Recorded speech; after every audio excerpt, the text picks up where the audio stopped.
Tomino was done with the original Gundam. After Return of Gundam, he turned away. His new goal now is to do something different. That will be his current 5-part movie series that I plan to get to today. With those, he hopes to be able to deliver a new message to the new and younger generations. Of course, because of a lot of missing information on websites that claim to archive and document anime, such as Analyst and My Anime List, hardly anyone knows that he is still directing possibly the last of his work today, seeing as though he isn't getting any younger.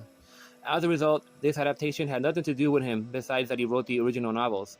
Because these have been around for a while and before it, it is as if Gundam Unicorn never happened, despite these are in the same timeline. Consequently, this could be seen as an alternative sequel to Char's counterattack. How they connect this to Unicorn, I have no idea if they would even try. Hathaway's Flash is only a movie, the first of 3, and yet does good to set up the next phase of the war. The Federation never recovered from corruption. In fact, it seems to be even more decadent and corrupt. As a result, so-called terrorist organizations have risen up once again to assassinate them in order to send a message to force them to treat all of humanity with respect. At the center of the main organization is Mafty. He is looked upon as yet another coming of Char. The main protagonist is Hathaway Noah. He is the son of Bright, who may have annoyed many far back in Char's counterattack. I did not like his character there, as he felt like another annoying Cats type. With this movie, his character gets somewhat redeemed.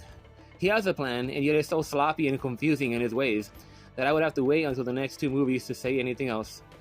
This movie is a huge improvement, production-wise, compared to the disaster before that was Gundam Narrative. It still has issues, as a lot of questionable CGI is used here, and lots of dark scenes may have been used shamelessly to cover up the fact that there were a lot of limitations here. There are some comical scenes where characters are far away and drawn terribly, and quick and stale CGI crowds that I couldn't help but notice.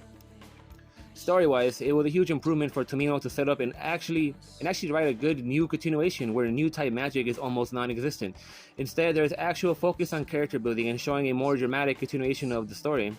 The battles here don't bring to the table near what Gundam Unicorn did. By the end, it didn't feel as if it moved much at all for the plot. In its defense, the next 2 movies should get to the more major events, going as this is just the setup.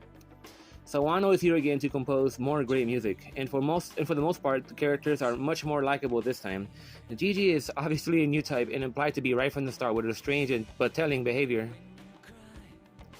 Though there are some chaotic scenes, the portrayal of death is poor compared to the early Gundam shows. Though it isn't what I'd like to highlight in an entry, there is some beautiful background art. There is one specific sunset shown over the city. I think anyone who sees it can remember right away because how memorable it looked. Besides Hathaway, there are no other characters here for those who have watched earlier Gundam to enjoy. Of course, the politics and context from those earlier works must be watched in order to better understand what is happening here. Overall, newer Gundam shows have been a mixed bag. Perhaps it was better to just end it all with Char's counterattack far back when. Thank you for listening.